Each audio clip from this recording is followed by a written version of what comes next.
டூரி talkies ரசிகர்களுக்கு வணக்கம். வாங்க லென்ஸ் நிகழ்ச்சிக்கு போகலாம்.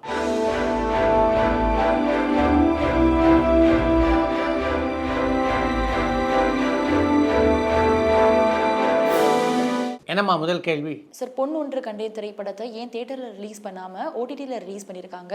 அண்ட் படத்துடைய வரவேற்பு மக்கள்கிட்ட எப்படி இருக்குன்னு முகமது கேட்டிருக்காங்க. பெண் ஒன்று கண்டேன் திரைப்படத்தை பொறுத்த வரைக்கும் அந்த படம் ஓடிடி பிளாட்ஃபார்முக்காகத்தான் எடுக்கப்பட்ட திரைப்படம். அதனால தான் அந்த படத்தை திரையரங்கில் வெளியிடலை. ஓடிடியில் வெளியாகி இருக்கின்ற அந்த படம் மிகப்பெரிய வரவேற்பை பெறவில்லை, அதே மாதிரி நல்ல விமர்சனங்களையும் பெறவில்லை. அடுத்து வெளிவர இருக்கிற பெரிய படம் எதுவாக இருக்கும்னு கோயம்புத்தூர் இருந்து கௌதம் கேட்டிருக்காங்க. அடுத்து வெளிவர இருக்கிற பெரிய படம்னா அது இந்தியன் 2 திரைப்படம் தான். அந்த படம் ஜூன் மாதத்திலே வெளியாக இருக்கிறது. சார், நீங்கள் எஸ்பிபி சாரை இன்டர்வியூ பண்ணியிருந்தா நாங்கள் எவ்வளோ சுவாரஸ்யமான தகவல்களை தெரிஞ்சிருந்திருப்போம். நீங்கள் அவரை சாய்வு சித்ரா இன்டர்வியூக்காக அணுகியிருக்கீங்களா? அண்ட் எதனால அது நடக்காமல் போச்சுன்னு யூஎஸ்லேருந்து பிரபு கேட்டிருக்காங்க.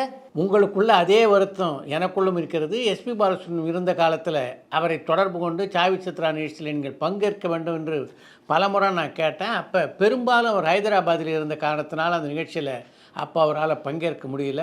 அவர் அந்த நிகழ்ச்சியிலே பங்கேற்காதது நிஜமாகவே மிகப்பெரிய இழப்பு உங்களுக்கும் எனக்கும். வீரதீர சூரன் திரைப்படத்தினுடைய டைட்டில் டீசரை பார்த்துட்டீங்களா? அது உங்களுக்கு எப்படி இருந்துச்சுன்னு பூனேலேருந்து பிரபன் கேட்டிருக்காங்க. வீரதீர சூரன் படத்தினுடைய டைட்டில் டீசரை பார்த்தேன். மிகச்சிறப்பாக அமைந்திருக்கிறது. அந்த டீசரில் குறிப்பிட்டு சொல்ல வேண்டிய விஷயம்னா அது ஜிவி பிரகாஷனுடைய பின்னணி இசை. அமர்க்களமாக இசையமைத்திருக்கிறார் இந்த டீசருக்கு என்று தான் சொல்ல வேண்டும். விக்ரமை பொறுத்த வரைக்கும் வழக்கம் போல அவர் மிரட்டி இருக்கிறார். சங்கர் சாருடைய பட பாடல்களுடைய இசை எல்லாமே ரொம்ப தெளிவாக இருக்கிறது மட்டும் இல்லாமல் நல்ல அர்த்தத்தோடவும் புதுமையானதாகவும் இருக்கும். ஆனால் இந்த கேம் சேஞ்சர் பட பாடல்களில் அப்படி எதுவும் இருந்த மாதிரி தெரியலையே, இது எதனாலன்னு ஸ்ரீலங்காலேருந்து மதிஷான் கேட்டிருக்காங்க. கேம் சேஞ்சர் திரைப்படத்திலே அந்த பாடல் எந்த சூழ்நிலையில் இடம்பெறுகிறது அப்படின்னு நமக்கு தெரியாது. அப்படி இருக்கும்போது அந்த பாடல் அர்த்தமுள்ளதாக இல்லையே அப்படின்னு நம்ம வருத்தப்படுறதுல என்ன நியாயம் இருக்குது? அந்த பாடல் முழுக்க முழுக்க ஒரு என்டர்டெயின்மெண்ட் பாடலாக கூட அந்த படத்தில் இடம்பெற்றிருக்க வாய்ப்பு இருக்குது இல்லையா? நடிகர் பசுபதி பற்றி சொல்லுங்க. அவரும் எம்எஸ் பாஸ்கர் சாரும் சேர்ந்து நடிச்சா ரொம்ப நல்லா இருக்கும். இது நடக்கிறதுக்கான வாய்ப்பு இருக்கான்னு கனடாலேருந்து யஷ்வந்த் கேட்டிருக்காங்க. பசுபதி எம்எஸ் பாஸ்கர் ஆகிய இருவருமே சிறப்பாக நடிக்கக்கூடிய மிகச்சிறந்த கலைஞர்கள் என்ற போதிலும் அவங்க ரெண்டு பேரும் சேர்ந்து நடிக்கணும்னா அதுக்கேற்ற ஒரு கதை வேணும். அவங்க ரெண்டு பேரும் சேர்ந்து நடித்தா நல்லாயிருக்கும் அப்படின்றதுக்காக மட்டும் ஒரு படத்தை உருவாக்க முடியாது இல்லையா? சவுண்ட் இன்ஜினியர்கள் பற்றி ஏன் வெளியில் பெருசாக பேசப்படுறது இல்லைன்னு சென்னையிலேருந்து சந்தனகுமார் கேட்டிருக்காங்க.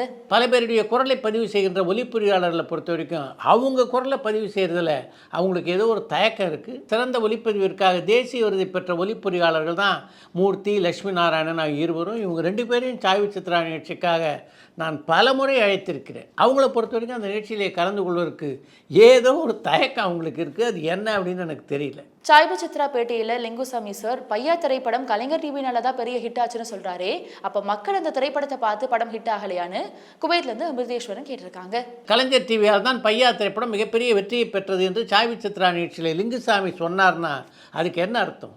கலைஞர் டிவி அந்த படத்தை பற்றி மக்களிடம் மிக அழகாக கொண்டு போய் சேர்த்தார்கள். அதனால தான் மக்கள் அந்த படத்தை பார்க்க வந்தாங்க. மக்கள் பார்த்ததுனால தான் அந்த படம் வெற்றி பெற்றது அப்படின்றது தான் அர்த்தம். இது உங்களுக்கு தெரியாதா என்ன?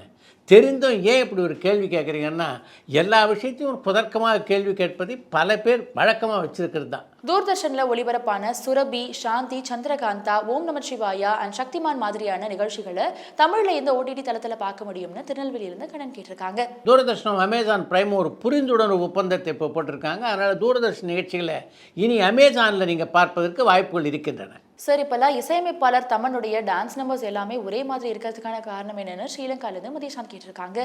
எந்த அடிப்படையில் இப்படி ஒரு விமர்சனத்தை நீங்கள் வச்சுருக்கீங்க அப்படின்னு கொஞ்சம் விரிவாக சொன்னீங்கன்னா நல்லாயிருக்கும். எந்தெந்த பாடல்கள் அப்படி அமைந்திருக்கின்றன அப்படின்றத முதல்ல ஒரு பட்டியலிடுங்க. நடிகர்கள் சத்யராஜன், கமல்ஹாசன் மாதிரி நடிகர் ராஜேஷும் கடவுள் நம்பிக்கை இல்லாதவரானு சென்னையிலிருந்து சந்தனகுமார் கேட்டிருக்காங்க. கமல், சத்யராஜ் போல ராஜேஷ் கடவுள் நம்பிக்கை இல்லாதவர் அல்ல. சன் பிக்சர்ஸ் நிறுவனம் இப்போ தமிழில் மட்டும் தான் திரைப்படங்களை தயாரிக்கிறாங்க. எதிர்காலத்தில் பிறமொழி திரைப்படங்களை தயாரிக்கிறதுக்கான வாய்ப்பு இருக்கான்னு சென்னையிலேருந்து விமல் கேட்டிருக்காங்க. சன் பிக்சர்ஸ் நிறுவனத்தை பொறுத்த வரைக்கும் அவங்களுடைய தொலைக்காட்சி பல மொழிகளில் இருக்குது. அதனால் எல்லா மொழிகளிலும் ஒரு திரைப்படங்கள் எடுப்பதற்கு வாய்ப்புகள் இருக்கின்றன. திரைப்படங்களில் பாடல்கள் குறைச்சிட்டு வர இந்த காலகட்டத்தில் நல்ல பாடல்களோட மிகப்பெரிய வெற்றி கண்ட திரைப்படங்கள் இப்போ மறுவெளியீடு காணும் பொழுது திரையரங்குகளில் மக்கள் அந்த பாடல்களை கேட்டு கொண்டாடுறது எதை குறிக்குதுன்னு மலேசியாவிலேருந்து சிவனேஷ் அருணாச்சலம் கேட்டிருக்காங்க. மிகச்சிறந்த பாடல்களை கொண்ட படங்கள் மறுவெளியீட்டிலே பெரிய வெற்றி அடைவது எதை குறிக்குது அப்படின்னா இன்றைக்கும் பாடலை ரசிக்க மக்கள் தயாராகத்தான் இருக்காங்க. ஆனால் அந்த பாடல் இருக்க அது சரியான இடத்திலே அமைய வேண்டும். அதே மாதிரி நல்லதொரு பாடலாகவும் இருக்க வேண்டும். இயக்குனர் இமயம் பாரதிராஜா சார் இயக்கி கேப்டன் விஜயகாந்த் சார் நடிச்ச தமிழ்ச்செல்வன் திரைப்படம் வெற்றி படமா அமைஞ்சுதான்னு குவைட்ல இருந்து அமிர்தேஸ்வரன் கேட்டிருக்காங்க. பாரதிராஜாவுடைய இயக்கத்திலே விஜயகாந்த் நடித்த திரைப்படமான தமிழ்ச்செல்வன் வெற்றி படமாக அமையல. தமிழ்ல சமீபத்தில் வெளியான திரைப்படங்களை பார்க்கும்பொழுது இயக்குனர்கள் வெற்றிமாறன் பா ரஞ்சித் தவிர மற்ற முன்னணி இயக்குனர்கள் தமிழ் சினிமாவுக்கு உண்மையா இருக்க மாதிரி எனக்கு தோணல. இதுக்கான காரணம் என்னன்னு மதுரையிலிருந்து முரளி அனுகிரகா கேட்டிருக்காங்க. வெற்றிமாறனும் பாரஞ்சித்தும் தவிர மற்ற யாரும் தமிழ் சினிமாவுக்கு உண்மையாக இல்லை அப்படின்றத எந்த அர்த்தத்தில் நீங்கள் சொல்லியிருக்கீங்க அப்படின்னு எனக்கு புரியல. அதை கொஞ்சம் விளக்கமாக எடுத்து சொன்னீங்கன்னா நானும் புரிஞ்சுக்குவேன். உங்களுடைய கேள்விக்கு பதில் சொல்கிறதுக்கும் கொஞ்சம் சௌரியமாக இருக்கும். மஞ்சுமல் பாய்ஸ் திரைப்படத்தினுடைய வெற்றி தமிழ் சினிமாவுக்கு சொல்றது என்னன்னு துபாயிலிருந்து மூவேந்தன் கேட்டிருக்காங்க. மனித நேயத்தை பற்றி மிகச்சரியாக சொல்கின்ற படங்கள் எப்போதும் ஜெயிக்கும் அப்படின்றதுக்கு இன்னொரு உதாரணம் தான் மஞ்சுமல் பாய்ஸ். சன் பிக்சர்ஸ் நிறுவனம் சூப்பர் ஸ்டார் ரஜினிகாந்த் சார் நடிகர் விஜயை வச்சு மட்டுமே அதிக திரைப்படங்கள் தயாரிக்கிறாங்க. ஏன் அவங்க மற்ற கதாநாயகர்களை வச்சு திரைப்படங்களை தயாரிக்க தயங்குறாங்கன்னு திருநெல்வேலியிலிருந்து கண்ணன் கேட்டிருக்காங்க. சிவாஜி, கமல்ஹாசன், விஜயகாந்த், சத்யராஜ், கார்த்திக், பிரபு என்று எல்லா முன்னணி கதாநாயகர்களையும் வைத்து படம் எடுத்த நான் ரஜினிகாந்தை வச்சு இது வரைக்கும் ஒரு படம் கூட எடுக்கலை. அதுக்கு என்ன காரணம்? நான் தயங்குறேன் அப்படின்னு அர்த்தமா என்ன? சரியான வாய்ப்புகள் அமையலை. அதே மாதிரி தான் சன் பிக்சர்ஸ் நிறுவனமும் சரியான வாய்ப்புகள் அமைஞ்சால் மற்ற நடிகர்களை வைத்து அவங்க படங்கள் எடுப்பாங்க. மற்ற நடிகர்களை வைத்து படம் எடுக்கக்கூடாது அப்படின்லாம் சன் பிக்சர்ஸ் நிறுவனத்தை பொறுத்த வரைக்கும் அவங்களுக்குள்ளே எந்த கட்டுப்பாடையும் அவர்கள் விதித்து கொள்ளவில்லை. கோட் திரைப்படத்தில் ஆர்டிஃபிஷியல் இன்டெலிஜென்ஸ் டெக்னாலஜி யூஸ் பண்ணி விஜயகாந்த் சாருடைய கதாபாத்திரம் வரது உண்மையா? அப்படின்னா அவங்க குடும்பத்துக்கிட்ட இருந்து அனுமதி வாங்கணும் தானேன்னு கோபிப்புதூர்லேருந்து பாபு கேட்டிருக்காங்க. கோட் திரைப்படத்தை ஏஐ தொழில்நுட்பத்தினுடைய உதவியோடு விஜயகாந்த் இடம்பெற்றிருப்பது உண்மைதான். அதற்கான அனுமதியை விஜயகாந்த் குடும்பத்தினரிடமும் அவர்கள் பெற்றிருக்கிறார்கள்.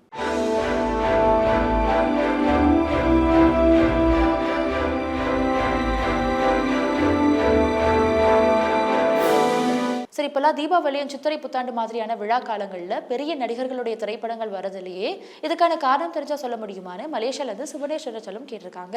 முன்னெல்லாம் பெரிய திரைப்படங்களை பொறுத்த வரைக்கும் பொங்கல், தீபாவளி போன்ற நாட்களில் தான் அந்த படங்களை வெளியிட வேண்டும் என்று அந்த படத்தினுடைய தயாரிப்பாளர்களும் விரும்புவாங்க, நடிகர்களும் விரும்புவாங்க. ஆனால் இப்போ படங்களை வெளியிடுகின்ற முறையே முழுக்க மாறி இருக்கு அப்படின்னு தான் சொல்லுவேன். அதற்கு முக்கியமான காரணம் நம்முடைய தமிழ் திரைப்படங்கள் தமிழ்நாட்டில் மட்டும் இல்லாமல் இந்தியா முழுவதும் வெளியாவது தான். வட இந்தியாவில் எப்போ அந்த படத்தை திரையிட்டால் சரியாக இருக்கும், ஆந்திராவில் எப்போ திரையிட்டால் சரியாக இருக்கும், கேரளாவில் எப்போது திரையிட்டால் சரியாக இருக்கும் என்பதெல்லாம் அனுசரித்து தான் இப்போ பெரிய படங்களை வெளியிட வேண்டிய ஒரு சூழ்நிலை இருக்கிறது. அடுத்து இன்று ஒரு தகவல். மோகன் ராஜா, ஜெயம் ரவி ஆகியோரின் தந்தையான எடிட்டர் மோகன் தயாரித்த நேரடி தமிழ் திரைப்படம்னா அது ஒரு தொட்டில் சபதம் என்ற திரைப்படம் தான். அந்த படத்திலே ராம்கி கதாநாயகனாக நடிக்க சீதா அவருக்கு ஜோடியாக நடித்திருந்தார். அந்த படத்தினுடைய வெளியீட்டு தேதியை அறிவித்து விட்ட சூழ்நிலையிலே அந்த படத்திலே ஒரு பாடல் காட்சியை சேர்த்தா நல்லாயிருக்கும் அப்படின்னு எடிட்டர் மோகனுக்கு தோன்றவே உடனே படத்தினுடைய இசையமைப்பாளரான சந்திரபோஸை வர சொல்லி ஒரு புது பாடலுக்கு டியூன் போட சொன்னார். அவரும் அருமையாக அந்த டியூனை போட்டார். ராத்திரி நேரத்திலே என்று தொடங்குகிற அந்த பாடல் மனோவும் லலிதா சாகரியும் பாட பதிவானது. பாடலை படமாக்குவதற்காக ராம்கியினுடைய கால்ஷீட்டை கேட்டபோது நாளை மறுநாளும் நான் சென்னையில் இருக்கேன், அதுக்கு மறுநாள் நான் காஷ்மீர் செல்கிறேன், இணைந்த கையில் என்ற படத்தினுடைய படப்பிடிப்புக்காக என்றார் ராம்கி. அடுத்து ராம்கியினுடைய ஜோடியாக இந்த படத்தில் நடிக்கக்கூடிய சீதாவை அணுகினார் எடிட்டர் மோகன். சீதா இப்போ ஆந்திராவுக்கு பக்கத்தில் எங்கோ படப்பிடிப்பு இருந்தாங்க. இன்னும் 3 நாட்கள் கழித்து தான் நான் சென்னைக்கே வருகிறேன் என்றார் சீதா. அப்படி சொன்னோடனே மோகனுக்கு என்ன பண்ணுறதுனே புரியல. சிறிது நேரம் யோசனையில் இருந்தவர் அடுத்து அந்த படத்தினுடைய நடன இயக்குனரான ஜான் பாபுவையும் அந்த படத்தினுடைய ஒளிப்பதிவாளரான RH அசோக்கையும் அழைத்தார். நாளைக்கு நம்ம படத்துக்காக ஒரு பாடல் காட்சியை படமாக்க போகிறோம். ராம்கி மட்டும்தான் இருக்கார், படத்தினுடைய கதாநாயகியான சீதா இல்லை. அதனால் சீதாவுக்கு பதிலாக ஒரு டூப்பை போட்டுட்டு ராம்கியை விட்டு முதல்ல அந்த பாடல் காட்சியை படமாக்கி விடுவோம். அதற்கு பின்னால் 3 நாட்கள் கழித்து சீதா வராங்க. சீதா வந்தவுடனே ராம்கிக்கு டூப் போட்டு சீதாவை விட்டு அந்த பாடல் காட்சியை நிறைவு செய்து விடலாம் என்றார் அவர். இவர் அப்படி சொன்ன உடனே அவங்க 2 பேருக்கும் புரியல. எப்படிங்க இது சாத்தியம் என்று இருவரும் ஒரே குரலில் கேட்க, அதை பற்றிலாம் நீங்கள் கவலைப்படாதீங்க, நீங்கள் இந்த பாடலை படமாக்கி கொடுங்க, மிச்சத்தை நான் பார்த்துக்கிறேன் என்றார் எடிட்டர் மோகன். ஜான் பாபு, அசோக் ஆகிய இருவரை பொறுத்த வரைக்கும் அவர் நம்பிக்கை இல்லாமல் தான் அந்த படப்பிடிப்பை நடத்தி முடித்தார்கள் என்று சொல்ல வேண்டும். படப்பிடிப்பு நடந்து முடிந்ததற்கு பின்னால் எடிட்டர் மோகன் அந்த பாடல் காட்சி எடிட் செய்தவர்களுக்கு போட்டு காட்டிய போது அவர்களாலே தங்களுடைய கண்களை நம்ப முடியவில்லை என்பதுதான் நிஜம். ராம்கியும் சீதாவும் ஒன்றாக அந்த பாடல் காட்சியிலே பங்கேற்றதைப் போல மிக அழகாக அந்த பாடல் காட்சியை தொகுத்திருந்தார் எடிட்டர் மோகன். எந்த துறையாக இருந்தாலும் திறமை இருந்ததுன்னா எதையும் சாதிக்கலாம் என்பதற்கு இந்த சம்பவம் ஒரு சாட்சி.